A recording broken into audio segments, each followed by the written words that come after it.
కొంతమందికి త్వరగా జీవితం పై విరక్తి వచ్చేస్తుంది. సుఖమే లేని జీవితం అని తిట్టుకుంటారు. కష్టాలను తలుచుకొని తెగ బాధపడతారు. కష్టం లేని జీవి ఏదో ఒకసారి ఆలోచించి చెప్పండి. Motivational story. చిన్న సమస్యకి అల్లాడిపోతూ విలవిల్లాడిపోయేవారు ఈ భూమిపై ఎంతోమంది ఉన్నారు. వారంతా కూడా కేవలం మనుషులే. జంతువులేవి కూడా తనకొచ్చిన కష్టాన్ని చూసి పొరలి పొరలి ఏడవవు. తలుచుకొని కుమిలిపోవు. ఆ క్షణాన్ని అక్కడే వదిలేసి ముందడుగు వేస్తాయి. జీవితంలో మరిన్ని మజిలీలను వెతుక్కుని ముందుకు సాగుతాయి. కాని మనిషి మాత్రం కష్టం రాగానే అక్కడే ఆగిపోతాడు. కుమిలి ఏడుస్తూ ముందడుగు వేయడు. ఎందుకీ జీవితం? ఒక ఊరిలో ఒంటరిగా జీవిస్తున్న రాము అనే యువకుడు ఉన్నాడు. అతడికి ప్రతిరోజూ అడవిలోకి వెళ్లడం అలవాటు. అక్కడ ఉన్న చెట్లను, జంతువులను, పక్షులను చూసి చాలా ఆనందపడేవారు. అవి కలిసిమెలిసి జీవించడం అతనికి నచ్చేది. తనకి చిన్న కష్టం వచ్చినా కూడా చూసేవారు లేరని తెగ బాధపడేవాడు. అదే ఏ పక్షిగానో, జంతువుగానో పుడితే బాగుండేమో అనుకునేవాడు. అడవిలో అన్ని జీవులతో కలిసి హాయిగా జీవించవచ్చని భావించేవాడు. ఒకరోజు ఆయనకి ఆరోగ్యం పాడైంది. కనీసం లేవలేకపోయాడు. ఆ క్షణంలో జీవితం పైనే విరక్తి వచ్చింది. ఎందుకీ బతుకు? అడవిలో ఏ జంతువుగా మారినా బాగున్ను అనుకున్నాడు. అలా అనుకున్నాడో లేదో చిన్న మొక్కలా మారిపోయాడు.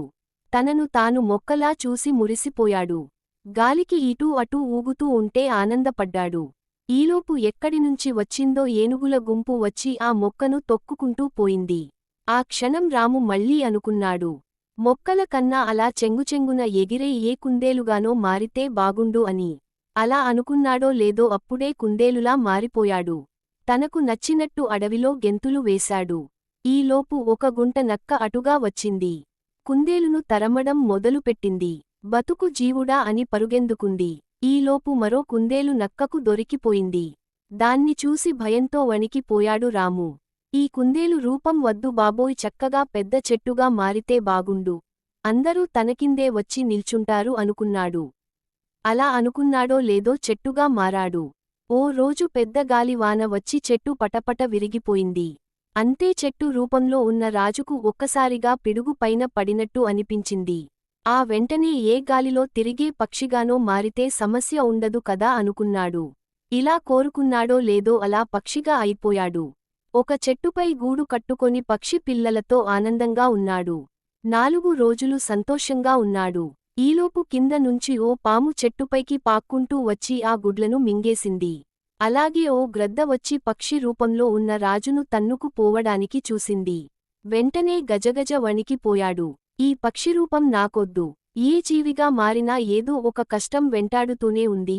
మనిషిగా ఉంటేనే మంచిదేమో అని అనుకున్నాడు. ఎవరికి లేవు కష్టాలు? చివరికి మనిషిగా మారాడు రాము. కష్టాలు ప్రతి జీవికి ఉంటాయని, మొక్క నుంచి మాను వరకు, చీమ నుంచి ఏనుగు వరకు అన్నింటికీ వాటి స్థాయిలో ఇబ్బందులు, ఆపదలు వస్తూనే ఉంటాయని అర్థం చేసుకున్నాడు.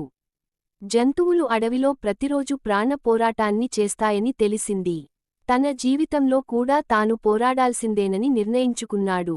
ఇది రాము గురించి మాత్రమే కాదు, చిన్న కష్టానికి తెగ బాధపడే అందరికీ వర్తిస్తుంది.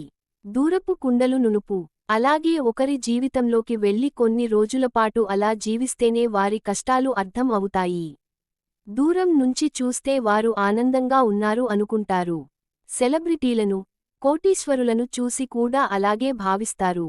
కాని ఎవరికి ఇవ్వాల్సిన కష్టాలను, సమస్యలను దేవుడు వారికి ఇస్తూనే ఉంటాడు. మనిషిగా జీవించాలంటే వాటిని తట్టుకొని ముందుకు సాగాల్సిందే.